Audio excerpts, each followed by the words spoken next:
Here's how to say the months of the year in Haitian Creole.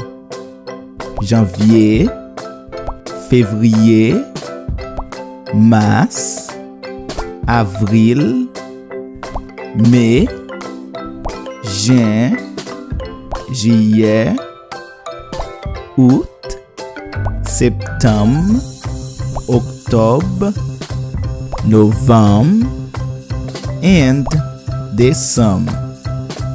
Now the good news is remembering how to say the month of the year in Haitian Creole is actually easier than you might think. Here's why. All of the months in Haitian Creole start with the same letter as the months in English. For example, Janvier, Février, and Mars start with the same letter as January, February, and March. But the only exception to this is the month Août, because in Creole it starts with the letter O.